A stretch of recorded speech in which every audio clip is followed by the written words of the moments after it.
একদম কলিজা ঠান্ডা করা শরবত। মাত্র ৩টি উপকরণে শরবতটা আজকে হবে। শরবতের নাম হলো সুলাইমানি শরবত। আমি ৩টা উপকরণের নাম বললাম, সেটা হলো টক দই বা এখানে লাবানের মতো যেটা ওইটা, আর হলো রুবাবজা, আর হলো চিনি। এই মাত্র ৩টে উপকরণ।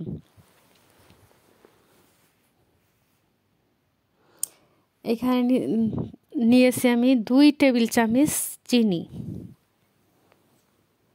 একটা মগ মানে একটা যে কোনো একটা পাত্রে চিনিটাকে ঢেলে নিব। এখন আমি প্রথমে চিনিটা অ্যাড করব, তারপর দিয়ে দিব দই, টক দই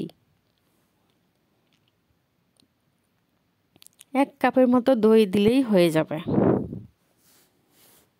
যে যতটুকু পরিমাণ বানাবেন ওই অনুযায়ী মিষ্টিটা আর দইটা অ্যাড করতে হবে। এখন দিয়ে দিব আমি রুবাবজা। এটা পাকিস্তানি একটা রুবাবজা। রুবাবজা দিতে কালারটা অনেক সুন্দর আসবে। এখানে ইসুপগুলোর বিউসিও দিতে পারেন, বাট আমি ৩টে উপকরণই আজকে বানিয়ে ফেলবো। রুবাবজা দিয়ে দিলাম ২ টেবিল চামচ। রুবাবজা দিলে কালারটাও অনেক সুন্দর আসবে। এখন এই ৩টি মিশ্রণকে আমি এখন দিয়ে দিব ঠান্ডা পানি।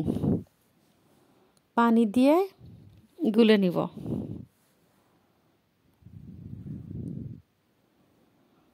কিছুক্ষণ আমি এটা গুলতে থাকবো, চামিচের সাহায্যে গুলে নিব। রেডি হয়ে গেল। এখন আমি গ্লাসে সার্ভ করে দেখাবো।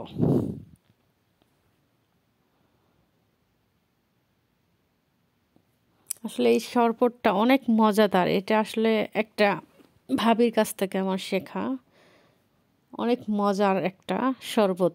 ইফতারিতে যদি এই একটা শরবত থাকে ইফতারি টেবিলে তাহলে কিন্তু অনেক ভালো হয়, আর স্বাস্থ্যকর একটা তৈরি শরবতটা অনেক ভালো। তো আমার রেডি হয়ে গেল সুলাইমানি শরবত। সুলাইমানি শরবতটা অসাধারণ।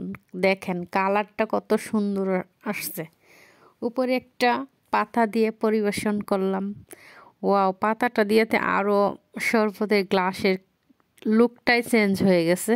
অনেক মজাদার একটা শরবত, দেখতেও যেমন খেতেও অনেক সুস্বাদু। সবাইকে অসংখ্য ধন্যবাদ।